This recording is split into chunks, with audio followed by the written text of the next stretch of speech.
নাপিতের দোকান আছে, নাপিত আছে না, চুল কাটে, তাকে নাপিত বলে, তাই না? চুল কামায় তাকে নাপিত বলে না? এবার গিন্নিকে এসে বলছে, হ্যাঁ রান্না করো তো বাড়িতে দুটো ভাত, তাই বেলা 10টা বেজে যায়, কাল থেকে তুই আমার দোকানে যাবি, তোর ঘরের কাজ আমি করব।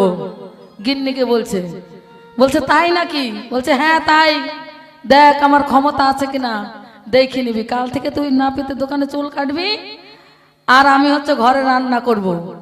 একটুখানি ভাত ফোটায় তো 10টা বেজে যায়, 11টা বেজে যায়। মেয়েটা মনে মনে বলছে মিনছে আজকে ঠেলাই পড়বে। এবার যখন নাপিতের দোকানে গেছে, ওরে বাবা দাড়ি গজায়নি, তারাও লাইন দিয়েছে, মানে 200 লোক হয়ে গেছে লাইনে, মানে কখন যে বাড়ি আসবে ঠিক নেই। আর ওই মিনসে কি করেছে, যখন রান্না করতে গেছে লবণ দিবে না, তেল দিবে না, হলুদ দিবে, টেরই পাচ্ছে না। আখায় কি করে জাল ঢেলবে তাও টের পাচ্ছে না। মনে মনে বলছে বউটাকে বললেও তো জ্বালাই মরলাম, দেখি দোকানে কি করছে। এবার দূর থেকে গিয়ে দেখছে লাইন পড়ে গেছে, বুঝতে পেরেছেন? দূর থেকে গিয়ে দেখছে লাইন পড়েছে, বলছে এত রাতারাতির মধ্যে এত দাড়ি গুজি গেল, আমি সারা দিনে একটা লোক পাইনি, ওকে যেই আজকে দোকানে পাঠিয়েছি আর অমনি লোক হয়ে গেল। দোকানে গিয়ে বলছে, এই তুই কি জাদু করেছিস, এত লোক কেন দোকানে? বলছে কেন, রান্না করেছি তো? বলছে না রান্না করতে পারিনি।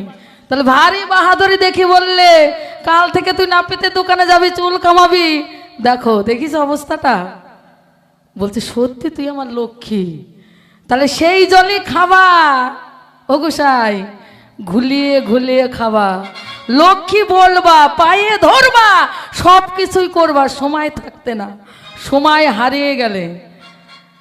তাই একটা লোক বিয়ে করেছে যে ওনার মতন, বলছে বিয়ে করার 2 মাস হয়েছে, বলছে এই তোকে একটা কথা বলবো, রাখবি? বলছে হ্যাঁ রাখবো, বলো।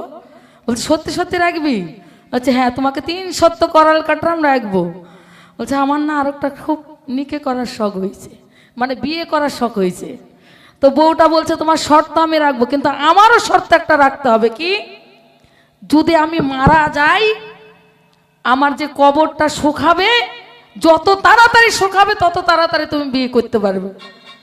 এবার বাড়ি আসে আর যায় আর বলে কবে মরবে, কবে মরবে, কবে আমি আরেকটা বিয়ে করব। ওরকম করতে করতে 6 মাস পরে মেয়েটা মারা গেছে।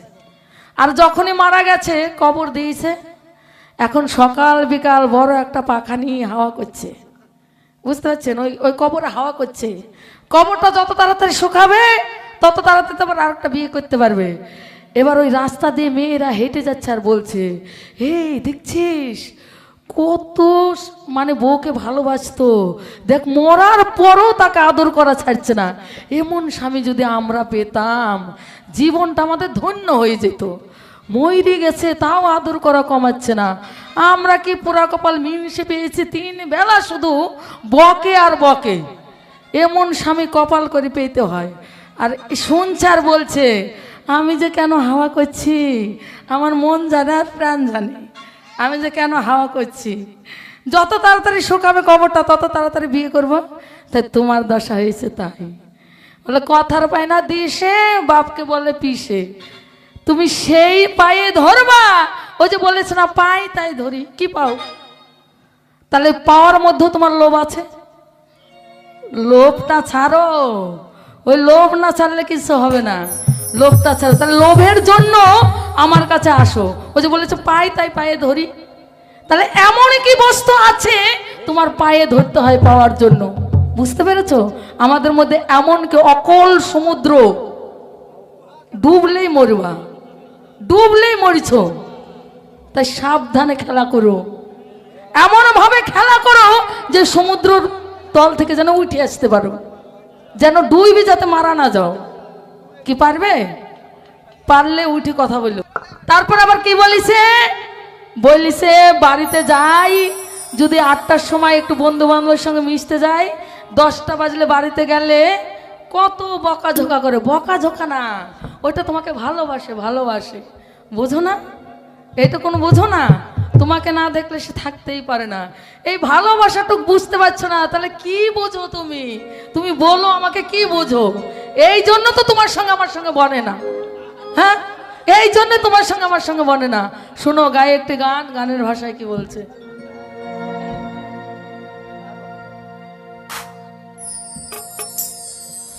যত বেশি মনে পড়ে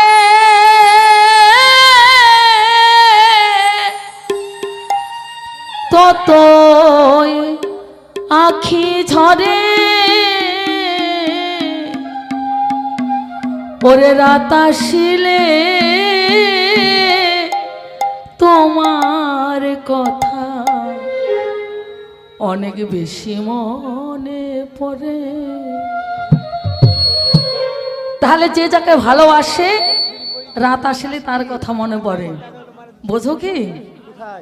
বোঝো? রাত আসিলে তোমার কথা বেশি মনে পড়ে আমার, রাত আসিলে তোমার কথা বেশি মনে পড়ে আমার। যত বেশি মনে পড়ে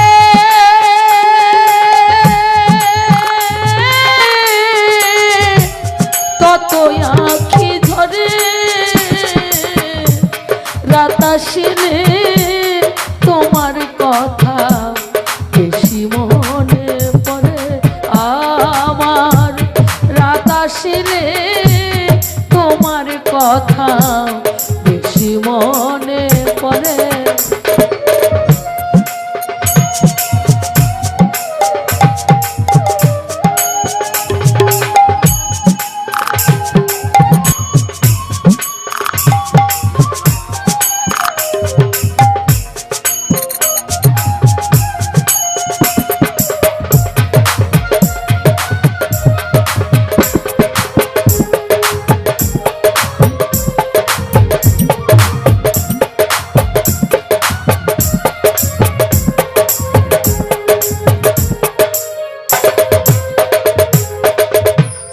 যখন আমি থাকি গো একা, হারানো সে স্মৃতিগুলো দেই গো দেখা,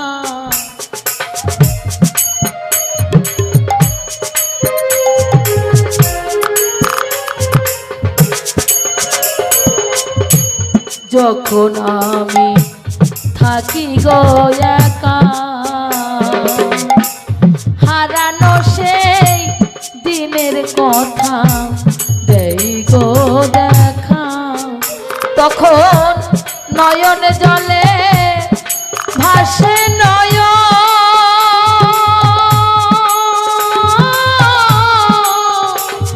নয়ন জলে ভাসে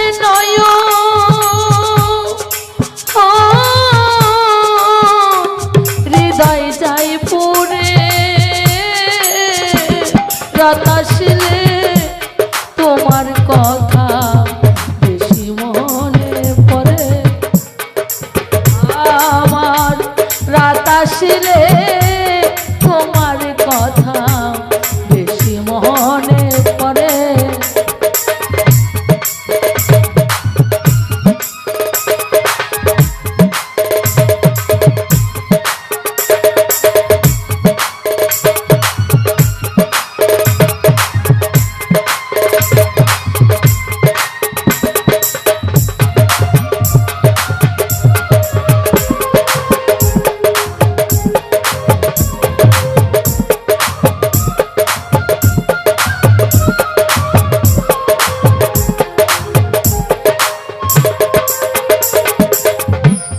কত নিচ্ছি ছিলাম গো দুইজন, আজ তুমি কোথায় আমি কোথায় মনে হয় যখন,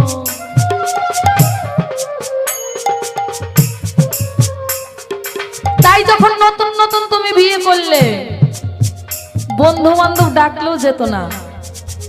নতুন কালে কেমন হয়, নতুন নতুন বিয়ে করলে যদি বলে কি রে একেবারে বিয়ে করে ঘর বন্দি হয়ে গেলি, আরে বন্ধু বলিস না, আজকে শরীরটা ভালো না, মাথা ব্যথা করছে।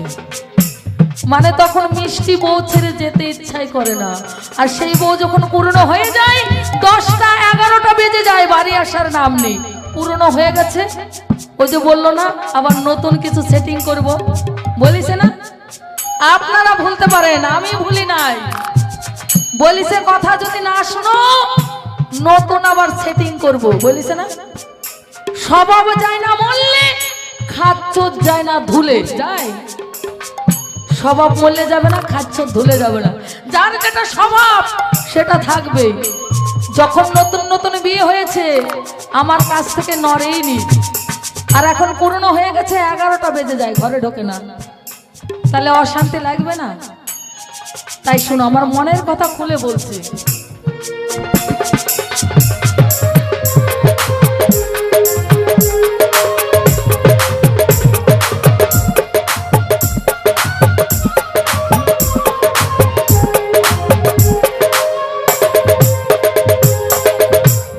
কত নিশি ছিলাম গো দুজন, আজ আমি কোথায় তুমি কোথায়, মনে হয় যখন তখন নয়ন জলে ভাসে বুকটা,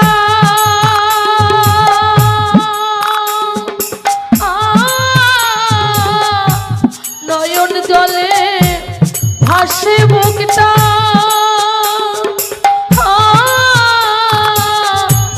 হৃদয় চাইছি রে রাত আসলে তোমার কথা বেশি মনে পড়ে আমার, রাত আসলে তোমার কথা বেশি মনে পড়ে।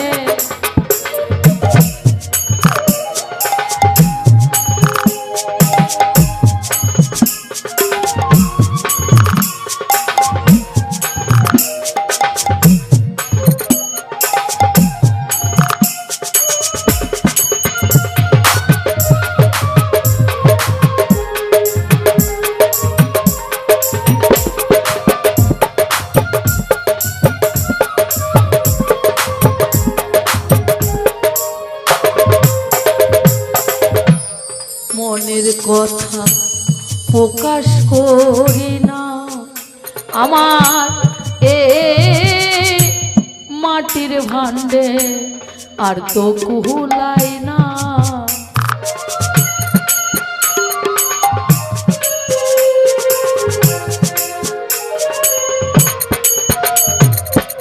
তাই আমাদের মনে যখন কোনো কিছু চাই আমরা কিন্তু প্রকাশ করতে পারি না, পারি? দাও। আর তোমাদের মনে যখন যাই জোর করে নিলেও নাও, আর আমাদের মনে চাইলেও প্রকাশ করতে পারি না। আর যদি না দেয়, এই হাট, আইসে গেট আউট, মানে বাপের বাড়ি চলে যাও। তোমাদের মনের বাসনা যদি পূর্ণ না করতে পারে বাপের বাড়ি চলে যাও। তালাক, তালাক কয় তালাক দেয়? 3 তালাক, তাই না? 3 তালাক দিলে আউট। আর আমরা তো তোমাকে তালাক দিতে পারছি না, কিছু বলতেও পারছি না, মনে কিছু চাইলেও সেটা প্রকাশ করতে পারছি না। তোমার বুঝে নেওয়া উচিত আমি কি চাইছি, আমার মনটা কি চাইছে, আমার চোখে কি বলছে, এটুকুন বোঝার ক্ষমতা নেই। তুমি কেমন পুরুষ? হ্যাঁ, তাই কি বলছে?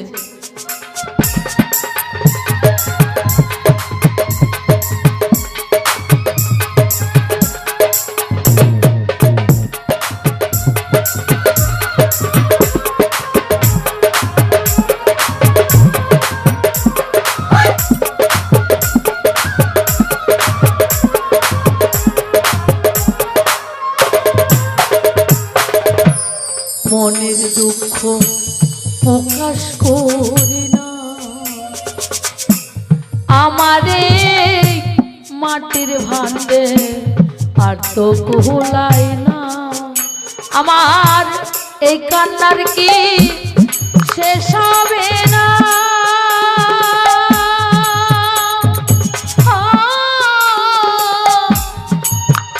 আমার এই কান্নার কি শেষ হবে না?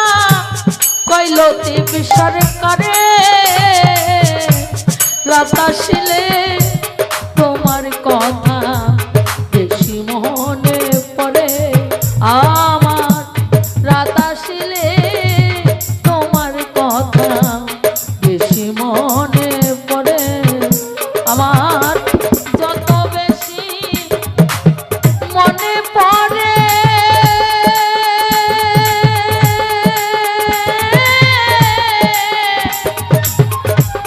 যত বেশি মনে পড়ে তত আঁখি ঝরে, রাত আসিলে তোমার কথা বেশি মনে পড়ে, আমার রাত আসিলে তোমার কথা বেশি মনে পড়ে, আমার রাত আসিলে তোমার কথা বেশি মনে পড়ে, আমার রাত আসিলে তোমার কথা বেশি মনে পড়ে, আমার রাত আসিলে তোমার কথা অনেক বেশি মনে পড়ে। তো যে প্রশ্ন আমাকে করেছে তার উত্তর দেব। কি বলেছি? তোমরা যে মেয়েরা ঘুমটা দাও, ঘুমটা দিলে নাকি আবার ঘন্টাও বাজে, এই কথা বলতে তোমার লজ্জা করলো না? হ্যাঁ, আর কোনো প্রশ্ন ছিল না? খুঁজে পাওনি? শোনো, লজ্জা করা উচিত। উপর দিকে ছেপ পেলে কোথায় পড়ে? ঘটনাটা বলি শোনো। এত প্রশ্ন থাকতে এই প্রশ্নটাই করতে হলো? কি বলবো না বলবো না? বলবো? আচ্ছা বলি তাহলে। ওই যে বলেছিলাম শেষ জনম মেনকার গর্ভে, বলে না মেনকা মাথায় দিল ঘুমটা, কি বলে তো? ওইখান থেকে ঘুমটার জন্ম। তাহলে কি কারণে ঘুমটাটা দিল? ভোলানাথ যখন বিয়ে করতে গেল তখন দেখবেন সনাতন ধর্মে জামাই বাড়িতে গেলে বরণ ডালা নিয়ে আসে। ও বাবা আনে না চালনে করে। তা ঈশামুলের শিকড় ছিল ওই বরণ ডালায়। আর ভোলানাথ কি করলেন? বাঘের ছাল পরতেন, বাঘের ছাল, নিচে আর কিছু পরেনি, ওই বাঘের ছাল পরিছে। আর কোমরে বেল বানিয়েছে ওই সর্পকে, অর্থাৎ সাপ, তাকে দিয়ে কোমরে বেল করিছে, বুঝলেন?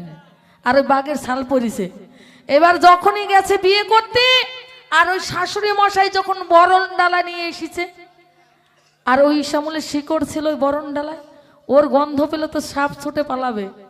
আর যখনই সাপ ছুটে পালিয়েছে, কি অবস্থা হয়েছে বুঝতে পেরেছেন তো? একদম মেনকা মাথায় দিল ঘুমটা, ভোলানাথ হয়ে গেল ল্যাংটা। বুঝতে পেরেছেন? তাহলে এত প্রশ্ন থাকতে তোমার ওই ঘন্টার প্রশ্নটাই করতে হলো? এত বাহাদুরি ঘন্টার? হ্যাঁ, স্বভাব চরিত্র ঠিক করো। আর প্রশ্ন পাওনি? পার্বতী যখন গেলেন বাপের বাড়ি, মেশিনটাও ঠিক রাখতে পারে না, ওই মেশিন পাঠিয়ে দিল না এখানে। এবার পার্বতী আদ্যাশক্তি মহামায়া দুর্গা, ও যদি রেগে যায় কি হবে বুঝতেই তো পারছেন। এতটাই রাগ হয়েছে যে আমি বাপের বাড়িতে এসেছি তাও আমাকে সুস্থ থাকতে দেবে না। ওই কাটতে কাটতে কাটতে কাটতে যেটুকুন ধৈর্য ছিল, বাবা যিনারা জ্ঞানী মানুষ বুঝে নেবেন কি বলছে, যেটুকুন ধৈর্য ছিল ওইটুকুন বেঁচেছে। আর ধৈর্য যদি না থাকতো ওই শেষ করে ফেলতো। তাহলে বুঝতে পেরেছো তো আমাদের ক্ষমতাটা? ক্ষমতা কি বুঝতে পেরেছো?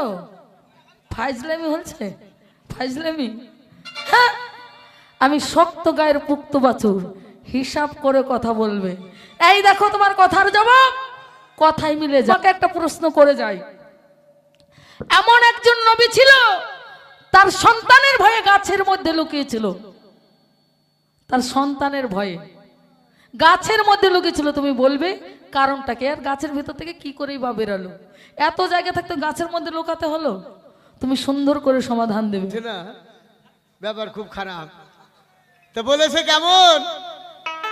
বলে তোমাদের একটা অভ্যাস, যে একটা গল্প দিয়েছে, একটা লোকের স্ত্রী মারা গেছে, তো মনে মনে বাসনা লিখি করবো, তো স্ত্রী না মারা পর্যন্ত হচ্ছে না, তো মাটি দিয়ে আছে, তো একটা পাখা নিয়ে গিয়ে বাতাস করবে। তো অনেক মেয়েরা চিন্তা করে ও বউকে খুব ভালোবাসতো তাই কবরে বাতাস করবে, কিন্তু এর মনে বলে না, ওর জন্য না নিকা কবরের মাটি শুকালি নিকেটা হয়ে যাবে। আরে 6 মাস হয়ে গেলে মাটি শুকাতে টাইম লাগে, তো মাটিতে 1 সপ্তাহের মধ্যে শুকিয়ে যায়। তবে নিকাহ করে এটা আমাদের অভ্যাস। এটা তুমি বলি কি করবো, এটাই তো কাজ আমাদের, এক থেকে একাধিক সঙ্গ করা। আর তাছাড়া শোনো, প্রত্যেকদিন মাংস দিয়ে ভাত খেতে ভালো লাগে? আপনারা বলেন তো।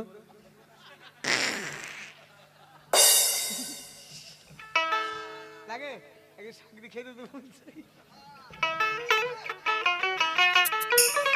মানে এর মধ্যে একটা মেয়ে স্বামীর অত্যাচারে সংসারে থাকবে না, মুখ দেখাবে না, ছেলে মেয়েকে মুখ দেখাবে না, বউ স্বামীকে আর মুখ দেখাবে না, গলায় দড়ি দেবে, ভালো করে একটা দড়ি পাকিছে আর হাতে একটা হেয়ার কেননি, বাড়ি থেকে বেরিয়ে চলে যেতে গলায় দড়ি দেবে। তো চলে যায়, যে একটা মেয়েকে বলছে বোন দেখিস নি সংসার থাকলো, তো বলছে কুদ যাচ্ছি, বলছে 2 চোখ যেমনি যাচ্ছি তেমনি যাবো। বলে কেন? বলে আমাদের বাড়ি মিনসির অত্যাচার আমার আর ভালো লাগছে না। তো দেখ চলে যায়, যে পাড়ার শেষ মুহূর্তে একটা বাড়ি, আর বাড়ি নাই, গলায় দড়ি দেবার ইনতাম। তো সেই বাড়ি দিকে বলছে দিদি আছেন নাকি? বলছে আছি। তো আমার 2টি ছেলে থাকলো, একটা মেয়ে থাকলো, একটু দেখেন। তো বলছে কেন, কি হলো? বলছে আর বাড়িতে থাকবো না, মরবো। কি করে মরবা? মরবা কেন? বাড়ি যাও। যে না মরবো, গলায় দড়ি দেবো, বাড়ি ঘুরবই না। তো গলায় দড়ি দেবো, তো হাতে হেয়ার কেন যে বলছে বোন যদি সাপে কামড়ায়,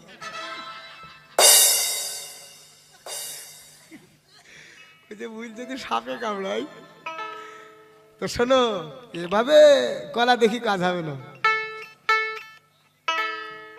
তবে আমি তোমাকে বলি শোনো, তো প্রত্যক্ষ পরোক্ষ ভাবে যদি স্ত্রীর দায়িত্ব পালন করতে পারো, সে স্বামী তোমাকে কখনোই ভুলতে পারে না। তোমাকে সঙ্গে নিয়ে সে জান্নাতে যাবে, তোমাকে সঙ্গে নিয়ে আওলাকে জাহির বদন 4 যোগী পাড়ি দেবে। আমি তোমাকে কি বলি ভালো করে শোনো, সুন্দর করিয়া সুন্দর সাজায়া যৌবনে করো সুন্দর তোমার স্বামীরই ভজন, তোমার স্বামীরই চরণ।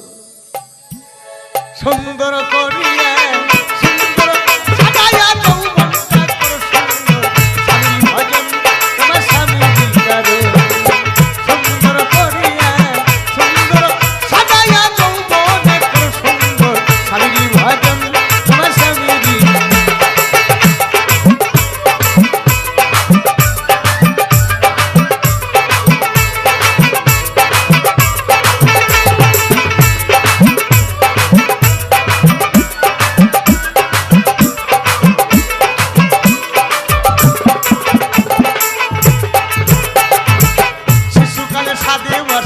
শুধুমাত্র রঙে মিশে তখন কালে 7 বর্ষে রমণীর কারণ তাকে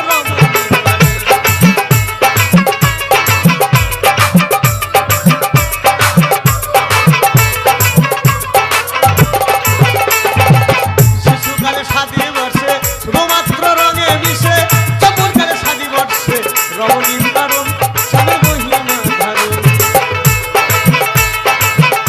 ওরে পাট্টা গোপালে আমার ঘাটা লাগবে না রে হলদি কোটে, ওরে পাট্টা গোপালে আমার ঘাটা লাগবে না রে হলদি কোটে, এই আমি রাইখো কিয়া রাইখো সর্বক্ষণ সুন্দর করিয়া সুন্দর সাজায়া যৌবনে করো সুন্দর স্বামীর ভজন, তোমার স্বামীর বিদায়।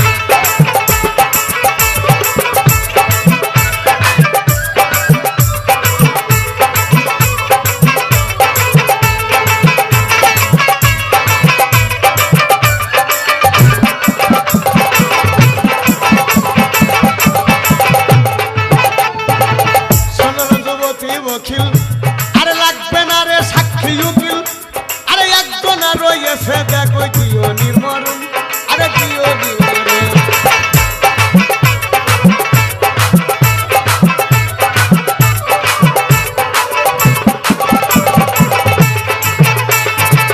সোনার যুবতী বখিল লাগবে না রে সাক্ষী উকিল, আরে একজন আর রয়েছে দেখো দিও নির্মরণ, আরে দিও নির্মরণ। ও তোমার স্বামীর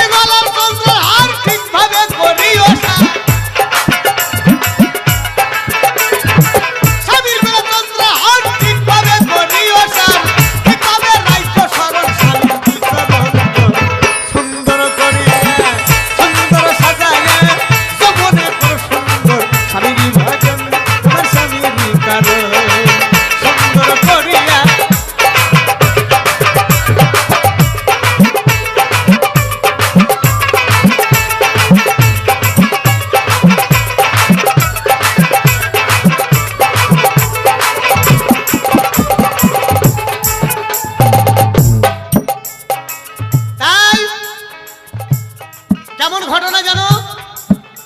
আরে ইসলাম ছাত্রে ছিল দুইজন পানের টুকরো ভাই, ইমাম হাসান আর হুসেন নামে তাই।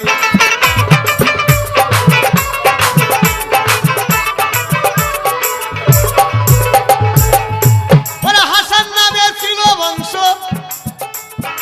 বড় ভাইটি ভাই আরে বিষ খাইয়া মারলো তারে, নিজের স্ত্রী যে হয়। ওরে জায়গা নামে ছিল স্ত্রী হাসানেরও ভালো, ওরে মৈমুনার পুলনে পড়ে স্বামীকে বিষ খাইয়া দিল। বিষ খাইয়া মারলো স্বামী তোমারে জানাই, এই না নারীর কিবা গতি হবে এই না দুনিয়ায়।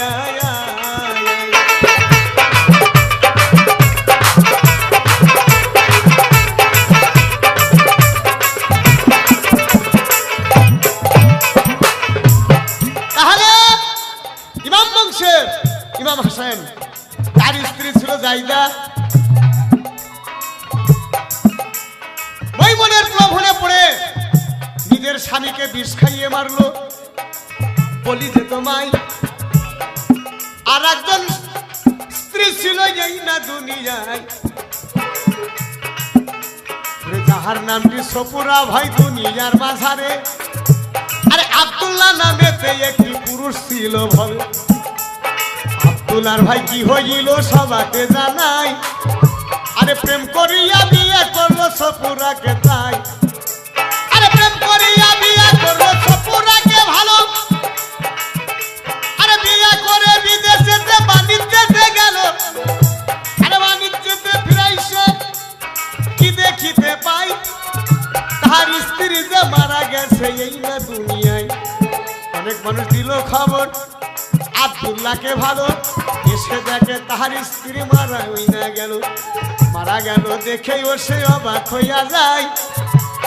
গ্রামের অনেক লোকজন তাহার আরে কবর খুঁড়া চায়, মাটি দিতে হবে তারে বলিদের সভাতে, মাটি দেওয়ার জন্য তারা ব্যবস্থা করিলে।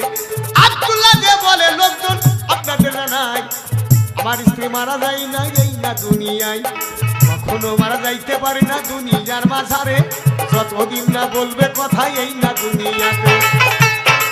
এই কথা বলিল দেখো না চাহিও,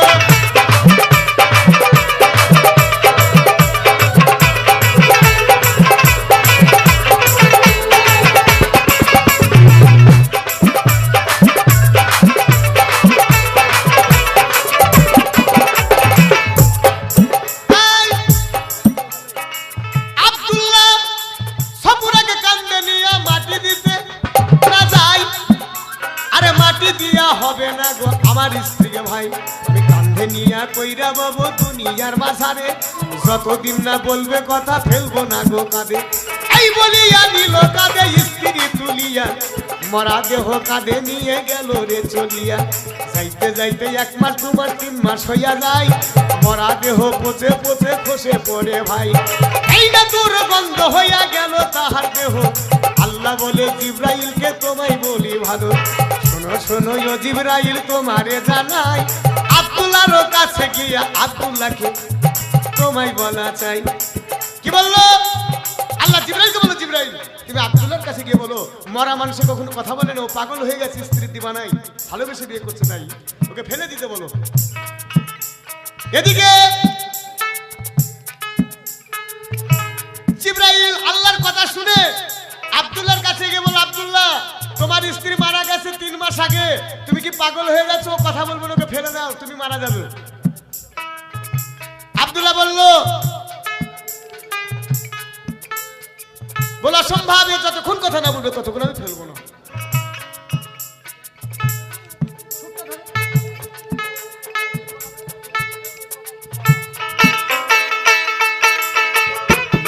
যারে চাই বন্ধুরে আমার কানে যারে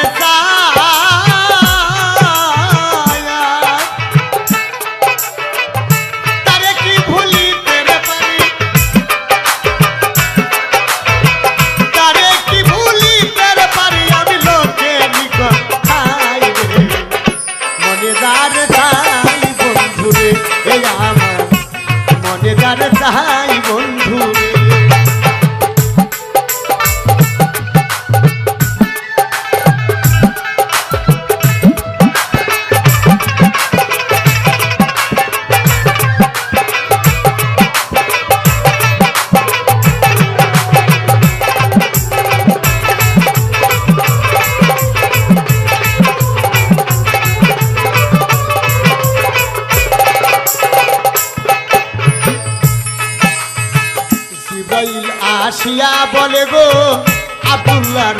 হাসে এ মরা দেহ দাও না ফেলে তোমার কাঁধে রয়ুপ হরে রে তুমি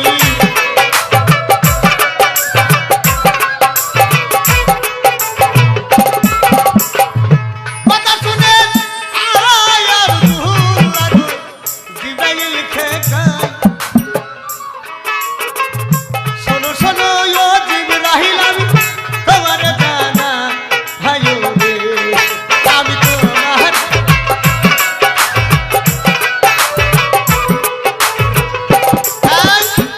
কি হইল আমার প্রাণের স্ত্রী দুনিয়ার মাঝারে এ যতদিন না বলিবে রে কথা তার হাতি বইব যে কাঁধে হেরু করে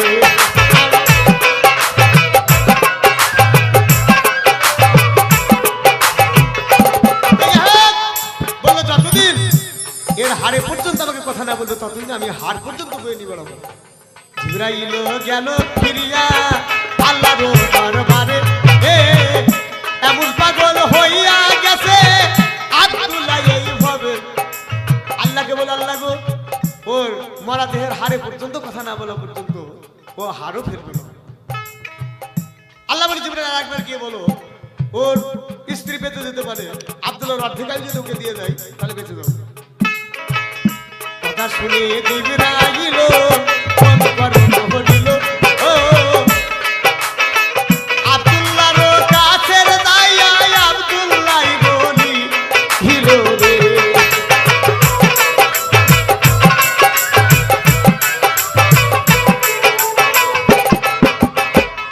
শোনো শোনো ও আব্দুল্লাহ আমি তোমার জানাই তোমার স্ত্রী বলতে পারে কথা যদি অর্ধেক আয়ু তারে দা হাও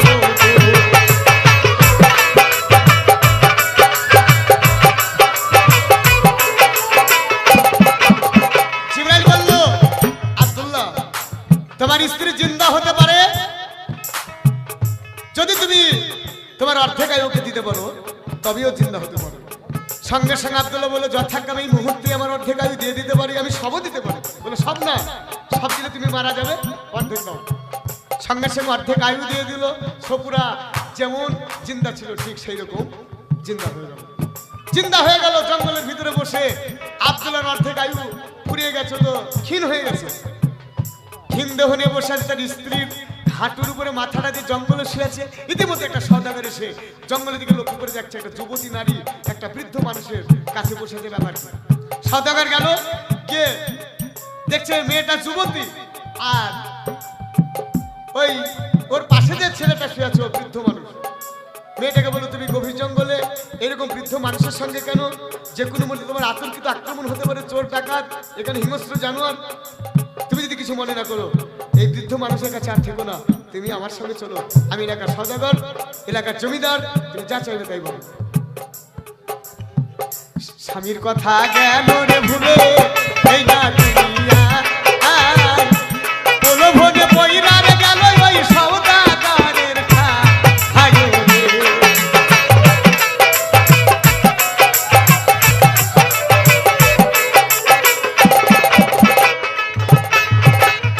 সওদাগরের কথাই হইল রাজি ওই সপুরা দে ভালো রাজি হইয়া সওদাগরের সঙ্গে চলে গেল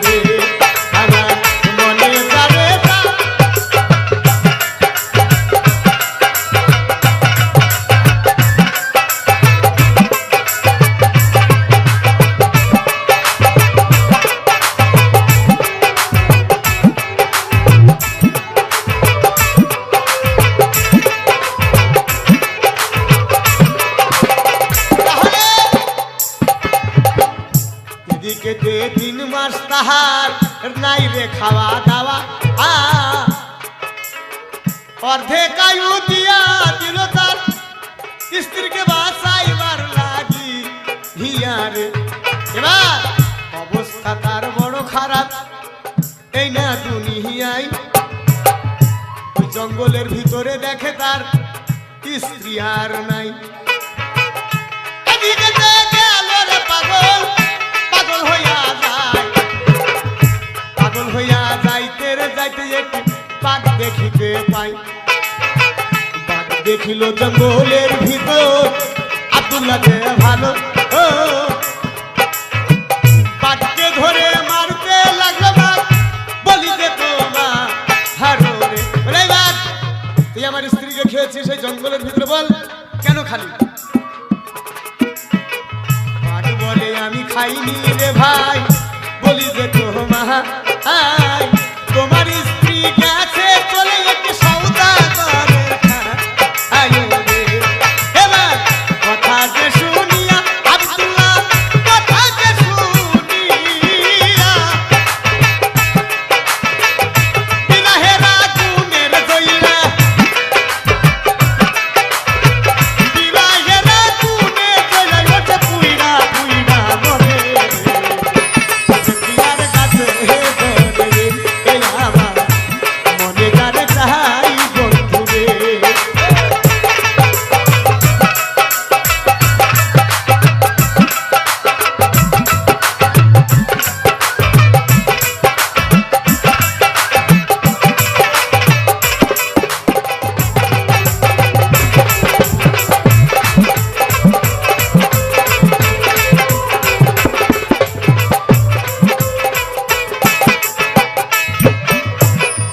বাঘের কথা শুনে আব্দুল্লাহ কোন কর্ম করিল, যেদিকে গেছে সপুরা সেই দিকে যে চলি হিল রে। আমি তোমারে যাই কইয়া রে নারী, তোমারে হে যাই কইয়া।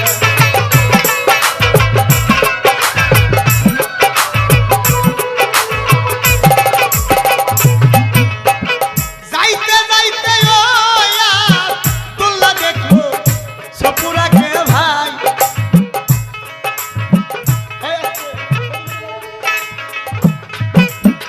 সপুরাকে দেখা রে আব্দুল্লাহ বড় খুশি হয় রে। এক ভরা পানি লইয়া সপুরা যে ভালো, নদী থেকে লইয়া রে পানি সওদাগরের দিকে গেল। তাড়াতাড়ি কইরা রে আব্দুল্লাহ সপুরার কাছে যায়। সপুরার কাছে গিয়া বলে সপুরা তোমারে জানাই, সপুরা তুমি আমাকে গভীর জঙ্গলে একা রেখে চলে এসেছো, আর তোমাকে খুঁজতে খুঁজতে আমি পাগল, তুমি আমাকে কেন ফেলে চলে এসেছো? সপুরা চিনতে পারে না আব্দুল্লাহকে ভালো, কথা শুনে বলে আব্দুল্লাহকে তোমায় বলি ভালো রে। বলছে আমি তো তোমাকে চিনি না, তুমি কে? আব্দুল বলছে তুমি আমাকে চেনো না, আমি তোমার স্বামী। বুঝেছ অসম্ভব, আমার স্বামী এরকম বৃদ্ধ হতে পারে না, এরকম ক্ষীণ মানুষ হতে পারে না। তুমি চলে যাও, যা বলেছো বলেছো, আর যদি বলো এই সওদাগরের বাড়ি থেকে মানুষের তোমাকে মেরে। এই এক কথা দু কথা হতে হতে সওদাগরের বাড়ির লাঠিয়ালে আইসে আব্দুল্লাহকে ধড়ক মার।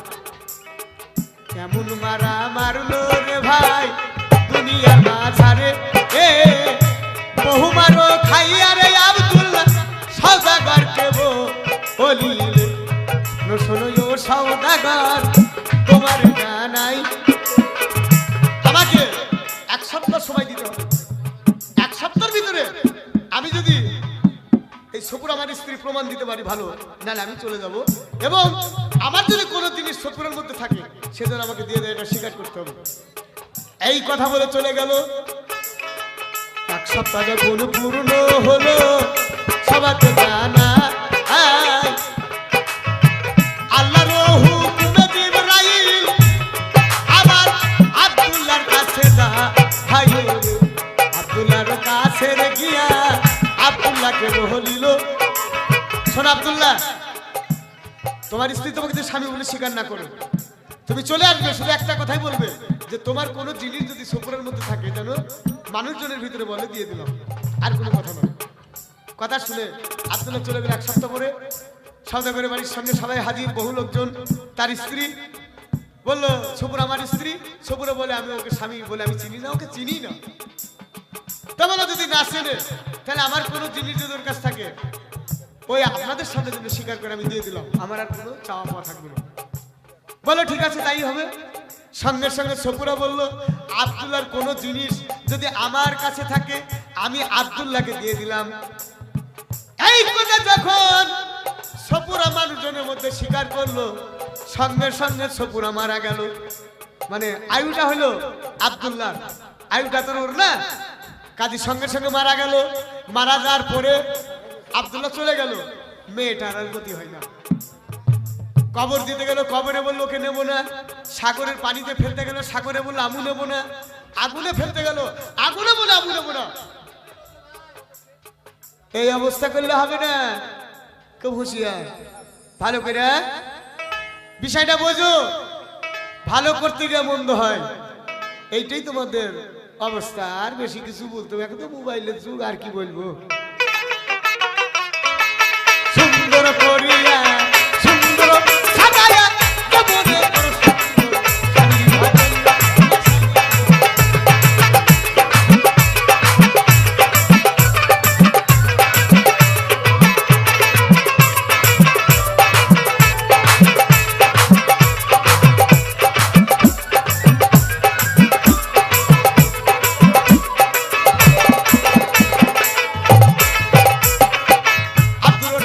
ভাবিয়া শোনো গো তুমি মায়া, মহরবানা দেয়ালো তোমার স্বামী দুই চরণ, তোমার স্বামীর দুই চরণ।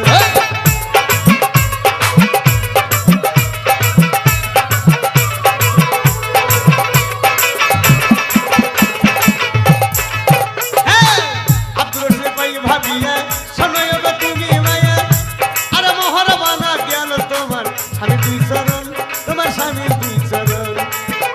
তোমার স্বামীর গলা চন্দ্রের হাত ঠিকভাবে ধরিও না।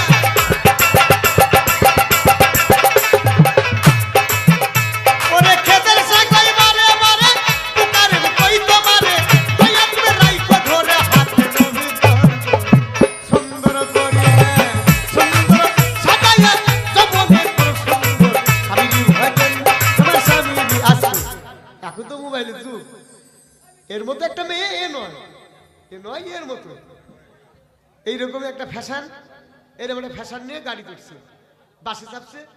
তো বাসে চাপছে, এখন বর্তমানের ফ্যাশনের তো বিভিন্ন লেবাস ড্রেস বেরিয়েছে। তো একটা বগল কাটা জামা এখন বেরিয়েছে, ওই জামাটা গায়ে দিস, জামাটা গায়ে দিয়ে বাসে উঠিস। বাসে উঠে বাসে ভিড়, সিট না পেলে যে অবস্থা তাই হয়েছে। এখন একটা বয়স্ক চাচার মতো একটা লোক, চাচা খেয়াল করবে, এই বাবজির মতন এক লোক ওই বাসে আছে। তো মেয়েটার দিকে একবার খেয়াল করিস করি, বলছে দেখো তিনি কেমন মেয়ে ছিলি, এত ভালো ভালো পোশাক থাকতে ছেঁড়া জামা গাই দিছে। তাই বলছে, তো থাকতে না পেরে মেয়েটাকে বলছে মা, ও মা। তো মেয়েটা খেয়াল করছে, বলছে কাকে বলছেন? বলছি মা তোমাকে তো বলছি। তো বলছি কি হলো, কি বলছেন আপনি?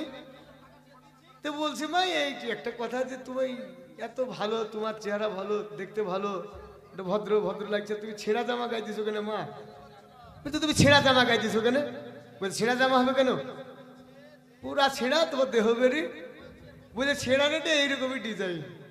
তো বলছে ওরম ডিজাইন তো সবই ভালো, তোমার এই বগলের কাছে ছেঁড়া কেন? বলছে পা জোয়াব জানেন না, বগলে গরম লাগে তাই থেকে খাও। তাহলে এটা হলে হবে না। আগে পর্দা, নারী থাকবে পর্দার ভিতরে, আচরণ। নারী এক লিঙ্গের সতী নাকি, দ্বিতীয় লিঙ্গের দ্বিচারিতা মেনে নেওয়া যায়। কোনো কারণবশত সময় আছে, স্বামী চলে গেছে, মারা গেছে, পুনরায় তাকে আবার দ্বিতীয় পুরুষের সঙ্গে সঙ্গ করে দেওয়া যায়। তৃতীয় লিঙ্গে জমা হয়ে গেলে সে নারী আর জান্নাতের যোগ্য নয়। এটা তোমাকে কয়ে দিলাম, ভালো করে বুঝে নেব, আর বেশি কিছু। আর যেটা এক লিঙ্গের ভিতরে নির্ধারিত সেইটাই দেনা পাওনার উপযুক্ত, সেই দেনাদারি উপযুক্ত সেই দিনটা তাকিয়ে দিতে হবে। সেই সতী তার মোহরটাকে সে গুছিয়ে রেখেছে শুধু একজনের জন্যই, কাজে সেই সতী। আর বেশি কিছু তোমার বলতে চাই না, এখন তুমি তোমার দিকটা ঠিক করে। এখন আমাকে একটা প্রশ্ন করেছে, প্রশ্ন হইল এমন একজন নবী ছিল, একটা সন্তানের ভয়ে গাছের ভিতরে লুকাইছিল। সন্তানের ভয়ে না, সন্তানটি হয়েছিল সেটা ঈসা সালিত সাল্লাম, জিনার মা হলো মরিয়ম রাবিয়ানহা তাআলা। তিনি জাত কুদরতে আল্লাহর অকৈতব্য শক্তির দ্বারাতে, তিনি আর স্বামী ছিল না, তিনি অন্য কোনো পুরুষের কোনো প্ররোচনায় পড়েছিলেন না, তিনি সতী। আল্লাহর জাত এলাহিতে অজনী সম্ভাবা ঈসা সালিত সাল্লামের জন্ম দিয়েছিলেন মা মরিয়মের গর্ভে। কিন্তু জগৎ একথা বিশ্বাস করে মেনে নেবে না। একটা কুমারী মেয়ের যদি সন্তান হয়, 5টা মেয়ে ছেলে বলবে ও হয়ে গেছে, যতই হাদিস পড়ুক কোরআন পড়ুক, স্বামী না ছেলে হইলেও কি করি নাকি। এইভাবেই জগতে তিরস্কার, বিদ্রোহ, কত বিভৎস গালাগালি, মারামারি, মারধর, বহু কিছু করার পরে অনেক মানুষের সিদ্ধান্ত করলে এই কাজ করলে একমাত্র জাকারিয়া নবী করছেন। এই মসজিদে থাকতো, মসজিদের ভিতরে, আর মরিয়ম থাকতো, এই আল্লাহর ইবাদত বন্দি নামাজ পড়তো। হয়তো নামাজ পড়ার মাধ্যম দিয়ে এদের শয়তানি নফস জেগে গিয়ে এরা একাম কুকামি মেতে এই সন্তানের জন্ম হয়েছে। কাজী তারা জাকারিয়া নবীকে মারার জন্য, প্রাণ আঘাত করার জন্য তাড়িয়ে নিয়ে চলে যায়। জাকারিয়া নবী সেদিন প্রাণের ভয়ে একটা গাছকে বলেছিল, হে গাছ, আমি তো কোনো অন্যায় করিনি, তুমি আজকে আমাকে বাঁচাও। কিন্তু গাছটা জাকারিয়ার কথা শুনে ফেটে গেল, গাছের ভিতরে ঢুকে গেল। কিন্তু আল্লাহ বলল, হে জাকারিয়া, তুমি গাছের কাছে ক্ষমা চাইলে, প্রাণ ভিক্ষা চাইলে, আমার কাছে তো প্রাণ ভিক্ষা চাইলে না। কিন্তু গাছ তোমাকে বাঁচাতে পারবে না, তুমি গাছের মধ্যেই থাকো, তবে তোমার সাথে আমার একদিন হিসাব হবে। সেদিন কোন দিন? ওই হাসরের মাঠ থেকেই তুমি গাছের ভিতর থেকে বাইরে হবে, সেই দিনই তোমার সাথে আমার কথা হবে। কাজে এই সে জাকারিয়া নবী, সে গাছের মধ্যে লুকেছিল, প্রাণ ভয়ে প্রাণকে রক্ষা করার জন্য গাছের কাছে সাহায্য পরিষেবা চেয়েছিল, সে পেয়েছিল। এই হলো, কোনো সন্তানের ভয় না, কোনো অন্যায় প্ররোচনার ভয় না, মিথ্যা নাটকে অভিনয়ে পড়ে তার জীবনের একটা কিয়ামতের আলামত।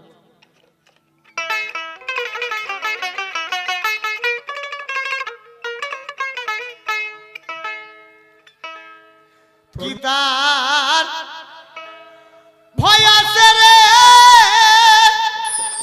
ওরে নদীতে নামতে, কি তার ভয় আছে বাঁকা নদী, এই বাঁকা নদী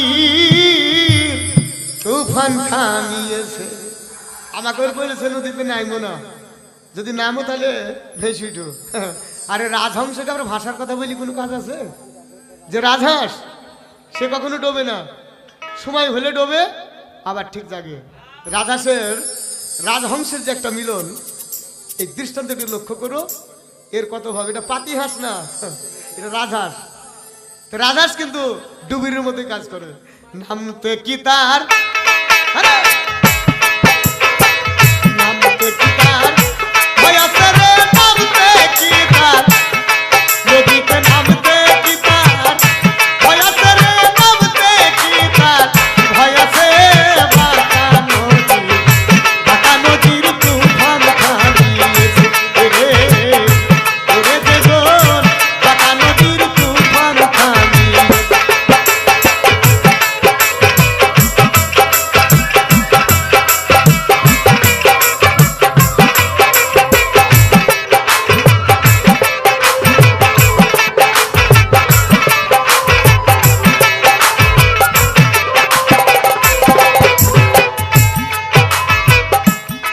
নদী নয়টি গোধারা, পিছল ঘাটে উঠে দেখ মন ঠিক আছে দাঁড়া রে, পিছল ঘাটে উঠে দেখ মন ঠিক আছে দাঁড়া।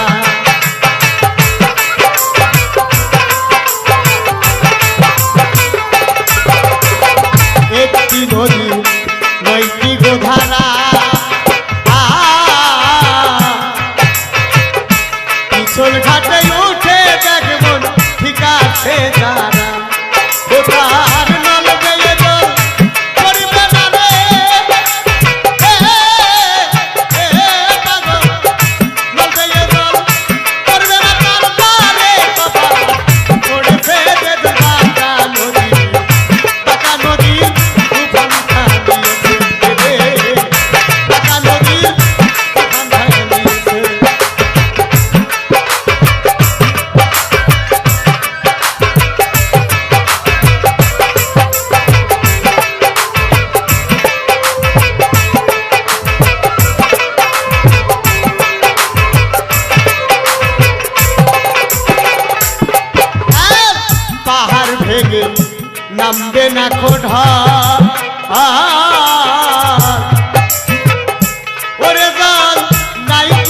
নিচে উপরে আছে নদীর মুখে নাল রে নাল, নদীর মুখে নাল।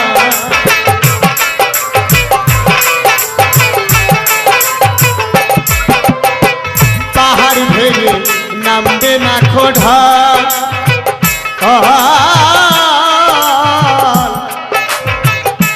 ওরে জাল নাই করিতে উপরে আছে দেখ নদীর মুখে নাল। তাইতে ব্রজনাথ নাই ঠিক সারা নয়, আয় আয় রে ব্রজনাথ নাই ঠিক সারা নয়, ওরে বাবা দেখ না রে মন বসে উড়বে তো নারকেলের ডাল পাত্র বিষের রয়েছে রে।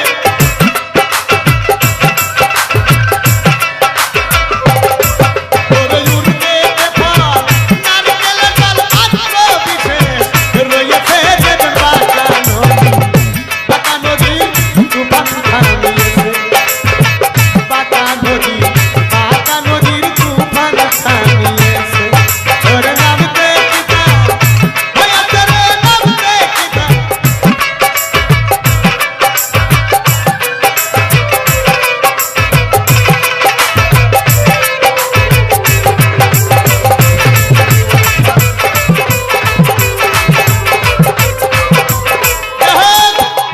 শ্রোতা বন্ধুগণ, আপনারা খেয়াল করবেন, বড় বড় সাগরের উপর দিয়ে বড় বড় বজরা চলে যায় না, বজরা চালিয়ে নিয়ে চলে যায় বজরা। তো একটা ছোট্ট মাঝিতে একটা মানুষে একটা বড় সাগরের ভোগ দিয়ে একটা বজরাকে চালিয়ে নিয়ে চলে যায়। কিভাবে যাই সম্ভব না, কিন্তু তবু সে সম্ভব করে তার কৌশলে, নাকি? যার কৌশল জানা আছে, ওরম বড় বড় সাগর কেন মহাসাগর পর্যন্ত তার উপর দেই যে কৌশল জানে সে রাজহাঁস ভাসতে পারে। কিন্তু ভাষাটাকে শিখতে হবে, শুধু ডুবাটা শিখলেই হবে না। ভাষার কাজ আলাদা, ডুবার কাজ আলাদা, নাকি? তাহলে ভাষাটা শিখলেই আর কোনো টেনশন নাই। এইটাই তোমার কয়ে দিলাম। তবে তুমি একটা প্রশ্নের উত্তর করবা। এমন একজন স্ত্রী ছিল, সে স্বামী বক্ষের উপরে দাঁড়িয়েছিল সারা জীবন ভোর, আর স্বামীটা তলে শুয়ে আর স্ত্রীটার স্বামীর বুকের উপর দাঁড়িয়ে। ওই স্ত্রীটার জিভটা বাড়িয়ে গেল, তার জীবনের সে জিভটা ঘর গেল না। বলে দিন স্ত্রীটার নাম কি? এটা কোন কারণে হলো? প্রশ্ন একটু বুঝে দিই। কালী। কালীতলায় আপনারা গেছেন? কালীতলায় কালী মূর্তি দেখেছেন? কালীর জিভ বাড়ানো না? কালীর পায়ের তলে কে শুয়ে থাকে জানেন? ওটা শিব। শিব হলো কালীর স্বামী। তো স্বামীর বুকের উপরে দাঁড়িয়ে আছে। জিভি বেড়াইতে শিবের বেড়ানোর দরকার, চাপ লাগে শিবের।